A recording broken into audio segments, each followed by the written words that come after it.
Chapter 12. Heirs of the Dragon. A question of succession. The he seeds of war are oft planted during times of peace. So has it been in Westeros. The bloody struggle for the Iron Throne known as the Dance of the Dragons, fought from 129 to 131 AC, had its roots half a century earlier, during the longest and most peaceful reign that any of the conqueror's descendants ever enjoyed, that of Jaehaerys I Targaryen, the Conciliator. The old king and good Queen Alysanne ruled together until her death in 100 AC, aside from two periods of estrangement, known as the First and Second Quarrels, and produced 13 children.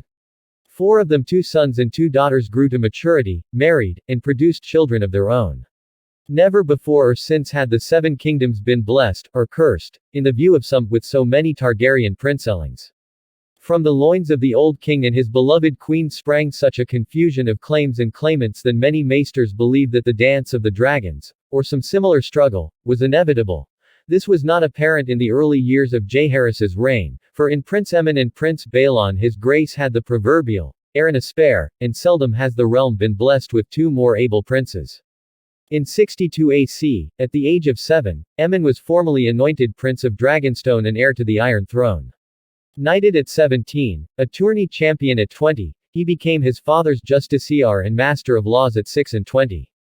Though he never served his father as Hand of the King, that was only because that office was occupied by Septon Barth, the old king's most trusted friend and companion of my labors. Nor was Baelon Targaryen any less accomplished. The younger prince earned his knighthood at 16, and was wed at 18. Though he and Aemon enjoyed a healthy rivalry, no man doubted the love that bound them. The succession appeared solid as stone, but the stone began to crack in 92 AC, when Aemon, Prince of Dragonstone, was slain on Tarth by a Myrish crossbow bolt loosed at the man beside him. The king and queen mourned his loss, and the realm with them, but no man was more bereft than Prince Baelon, who went at once to Tarth and avenged his brother by driving the merman into the sea. On his return to King's Landing, Baelon was hailed as a hero by cheering throngs, and embraced by his father the king, who named him Prince of Dragonstone and heir to the Iron Throne.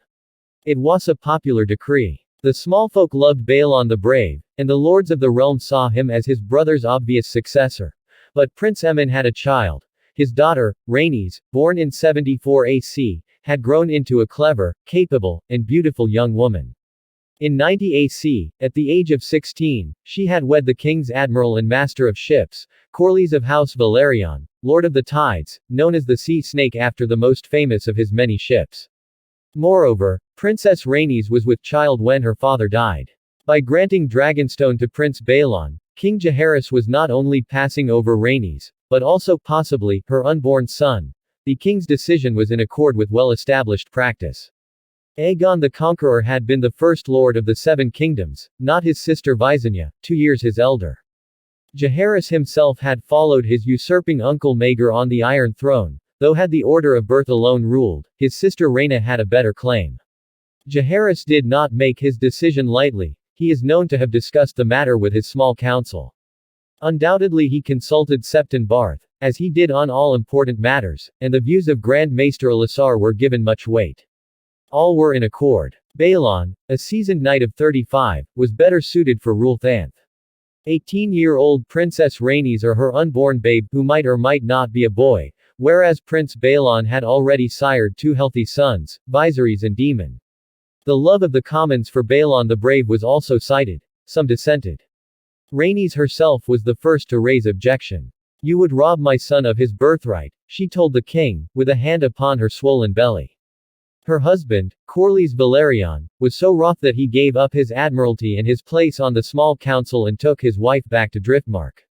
Lady Jocelyn of House Baratheon, Rhaenys' mother, was also angered, as was her formidable brother, Boromund, Lord of Storm's End.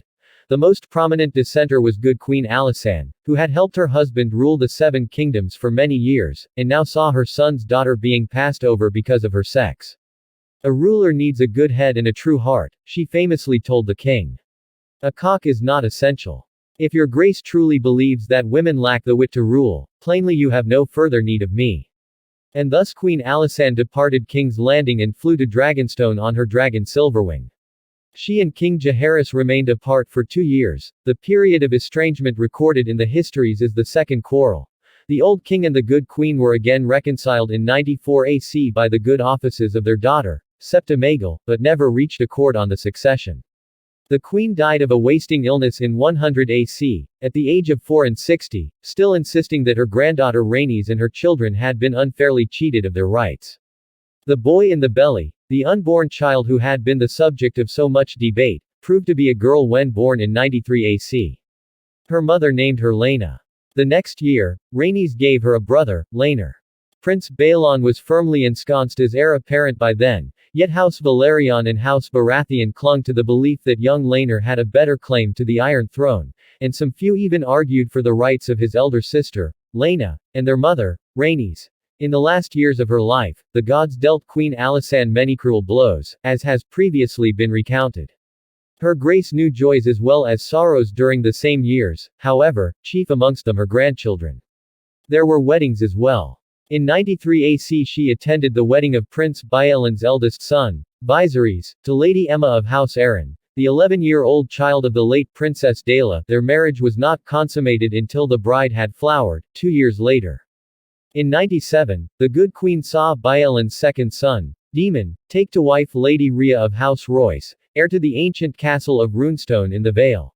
The great tourney held at King's Landing in 98 AC to celebrate the 50th year of King Jaehaerys' reign surely gladdened the queen's heart as well, for most of her surviving children, grandchildren, and great-grandchildren returned to share in the feasts and celebrations. Not since the doom of Valyria had so many dragons been seen in one place at one time, it was truly said. The final tilt, wherein the Kingsguard knights Sir Ryam Redwyn and Sir Clement Crabbe broke 30 lances against each other before King Jaehaerys proclaimed them co-champions, was declared to be the finest display of jousting ever seen in Westeros. A fortnight after the tourney's end, however, the king's old friend Septon Barth died peacefully in his sleep after serving ably as hand of the king for 41 years. Jaehaerys chose the Lord Commander of his Kingsguard to take his place, but Sir Ryam Redwyn was no Septon Barth, and his undoubted prowess with a lance proved of little use to him as hand. Some problems cannot be solved by hitting them with a stick, Grand Maester Alar famously observed. His Grace had no choice but to remove Sir Ryam after only a year in office. He turned to his son Baelon to replace him, and in 99 AC the Prince of Dragonstone became the king's hand as well. He performed his duties admirably. Though less scholarly than Septon Barth, the prince proved a good judge of men, and surrounded himself with loyal subordinates and counselors. The realm would be well ruled when Baelon Targaryen sat the Iron Throne. Lords and common folk agreed. It was not to be. In 101 AC Prince Baelon complained of a stitch in his side whilst hunting in the Kingswood. The pain worsened when he returned to the city. His belly swelled and hardened, and the pain grew so severe it left him bedridden. Runsiter, the new Grand Maester only recently arrived from the Citadel after Alar was felled by a stroke, was able to bring the prince's fever down somewhat and give him some relief from agony with milk of the poppy, but his condition continued to worsen. On the 5th day of his illness, Prince Baelon died in his bedchamber in the Tower of the Hand, with his father sitting beside him, holding his hand. After opening the corpse, Grand Maester Runsiter put down the cause of death as a burst belly. All the 7 kingdoms wept for brave Baelon, and none more so than King Jaehaerys. This time, when he lit his son's funeral pyre, he did not even have the comfort of his beloved wife beside him. The old king had never been so alone. And now again his grace faced a nettlesome dilemma, for once more the succession was in doubt. With both of the heirs apparent dead and burned, there was no longer a clear successor to the Iron Throne. But that was not to say there was any lack of claimants. Baelon had sired 3 sons by his sister Alyssa. 2. Viserys and Daemon, still lived. Had Baelon ever taken the Iron Throne, Viserys would have followed him without question, but the Crown Prince's tragic death at the age of 44 muddied the succession. The claims of Princess Rhaenys and her daughter, Laena Velaryon, were put forward once again. And even if they were to be passed over on account of their sex, Rhaenys' son, Laenor, faced no such impediment. Laenor Velaryon was male, and could claim descent from Jaehaerys' elder son, whilst Baelon's boys were descended from the younger. Moreover, King Jaehaerys still had one surviving son, Bagan, an archmaester at the Citadel, holder of the ring and rod and mask of yellow gold. Known to history as Bagan the Dragonless, his very existence had been largely forgotten by most of the 7 kingdoms. Though only 40 years of age, Vagan was pale and frail, a bookish man devoted to alchemy, astronomy, mathematics, and other arcane arts. Even as a boy, he had never been well liked. Few considered him a viable choice to sit the Iron Throne, and yet it was to Archmaester Vagan that the old king turned now, summoning his last son to King's Landing. What passed between them remains a matter of dispute. Some say the king offered Vagan the throne and was refused. Others assert that he only sought his counsel.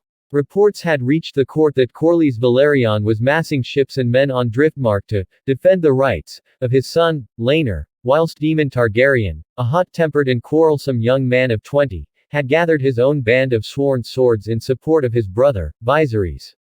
A violent struggle for succession was likely no matter who the old king named to succeed him. No doubt that was why his grace seized eagerly on the solution offered by Archmaester Vagan. King Jaehaerys announced his intent to convene a great council, to discuss, debate, and ultimately decide the matter of succession. All the great and lesser lords of Westeros would be invited to attend, together with maesters from the Citadel of Aldtown, and septas and septons to speak for the faith. Let the claimants make their cases before the assembled lords, his grace decreed. He would abide by the council's decision, whomever they might choose. It was decided that the council would be held at Harrenhal, the largest castle in the realm. No one knew how many lords would come, since no such council had ever been held before, but it was thought prudent to have room for at least 500 lords and their tails. More than 1,000 lords attended. It took half a year for them to assemble, a few arrived even as the council was breaking up. Even Harrenhal could not contain such multitudes, for each lord was accompanied by a retinue of knights, squires, grooms, cooks, and serving men. Tymond Lannister, Lord of Castle Rock, brought 300 men with him. Not to be outdone, Lord Matthews Tyrell of Highgarden brought 500. Lords came from every corner of the realm, from the Dornish marches to the shadow of the wall, from the Three Sisters to the Iron Islands. The Evenstar of Tarth was there, and the Lord of the Lonely Light. From Winterfell came Lord Ellard Stark, from Riverrun Lord Grover Tully, from the Vale Yorbert Royce, regent and protector for young Jane Arryn, Lady of the Eyrie. Even the Dornishmen were represented. The Prince of Dorne sent his daughter and 20 Dornish knights to Harrenhal as observers. The High Septon came from Aldtown to bless the assembly. Merchants and tradesmen descended upon Harrenhal by the hundreds. Hedge knights and freeriders came in hopes of finding work for their swords. Cutpurses came seeking after coin, old women and young girls came seeking after husbands. Thieves and whores, washerwomen and camp followers, singers and mummers, they came from east and west and north and south. A city of tents sprang up outside the walls of Harrenhal and along the lakeshore for leagues in each direction. For a time Harrenton was the fourth city in the realm. Only Aldtown, King's Landing, and Lannisport were larger. No fewer than 14 claims were duly examined and considered by the lords assembled. From Essos came 3 rival competitors, grandsons of King Jaehaerys through his daughter Sarah, each sired by a different father. One was said to be the very image of his grandsire in his youth. Another, a bastard born to a triarch of Old Volantis, arrived with bags of gold and a dwarf elephant. The lavish gifts he distributed amongst the poorer lords undoubtedly helped his claim. The elephant proved less useful. Princess Sarah herself was still alive and well in Volantis, and only 34 years of age. Her own claim was clearly superior to those of any of her bastard sons, but she did not choose to press it. "I have my own kingdom here," she said, when asked if she meant to return to Westeros. Another contestant produced sheafs of parchment that demonstrated his descent from Daemon the Glorious, the greatest of the Targaryen lords of Dragonstone before the conquest, by way of a younger daughter and the petty lord she had married, and on for 7 further generations. There was as well a strapping red-haired man at arms who claimed to be a bastard son of Maegor the Cruel. By way of proof he brought his mother, an aged innkeep's daughter who said that she had once been raped by Maegor. The lords were prepared to believe the fact of rape, but not that the act had gotten her with child. The Great Council deliberated for 13 days. The tenuous claims of 9 lesser competitors were considered and discarded. One such, a hedge knight who put himself forward as a natural son of King Jaehaerys himself, was seized and imprisoned when the king exposed him as a liar. Archmaester Vagan was ruled out on account of his vows and Princess Rhaenys and her daughter on account of their sex, leaving the 2 claimants with the most support. Viserys Targaryen, eldest son of Prince Baelon and Princess Alyssa, and Laenor Velaryon, the son of Princess Rhaenys and grandson of Prince Aemon. Viserys was the old king's grandson, Laenor his great-grandson. The principle of primogeniture favored Laenor, the principle of proximity Viserys.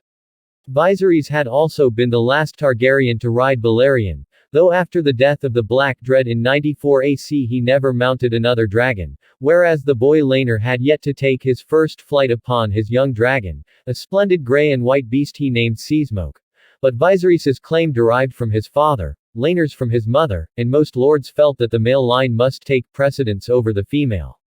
Moreover, Viserys was a man of 24, Laenor a boy of 7. For all these reasons, Laenor's claim was generally regarded as the weaker, but the boy's mother and father were such powerful and influential figures that it could not be dismissed entirely. Mayhaps this would be a good place to add a few additional words about his sire, Corlys of House Velaryon, Lord of the Tides and Master of Driftmark, renowned in song and story as the Sea Snake, and surely one of the most extraordinary figures of the age.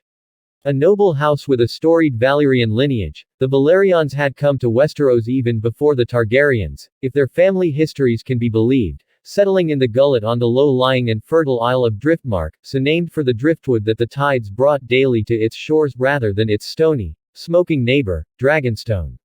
Though never dragon riders, the Velaryons had for centuries remained the oldest and closest allies of the Targaryens. The sea was their element, not the sky. During the conquest, it was Velaryon ships that carried Aegon's soldiers across Blackwater Bay, and later formed the greater part of the royal fleet. Throughout the first century of Targaryen rule, so many lords of the tides served on the small council as master of ships that the office was widely seen as almost hereditary. Yet even with such forebears, Corlys Velaryon was a man apart, a man as brilliant as he was restless, as adventurous as he was ambitious. It was traditional for the sons of the Seahorse, the sigil of House Velaryon, to be given a taste of a seafarer's life when young, but no Velaryon before or since ever took to shipboard life as eagerly as the boy who would become the Sea Snake. He first crossed the narrow sea at the age of 6, sailing to Pentos with an uncle. Thereafter Corlys made such voyages every year. Nor did he travel as a passenger. He climbed masts, tied knots, scrubbed decks, pulled oars, cocked leaks, raised and lowered sails, manned the crow's nest, learned to navigate and steer. His captains said they had never seen such a natural sailor. At age 16, he became a captain himself, taking a fishing boat called the Cod Queen from Driftmark to Dragonstone and back. In the years that followed, his ships grew larger and swifter, his voyages longer and more dangerous. He took ships around the bottom of Westeros to visit Aldtown, Lannisport, and Lordsport on Pike. Nay sailed to Lee, Tyrosh, Pentos, and Myr.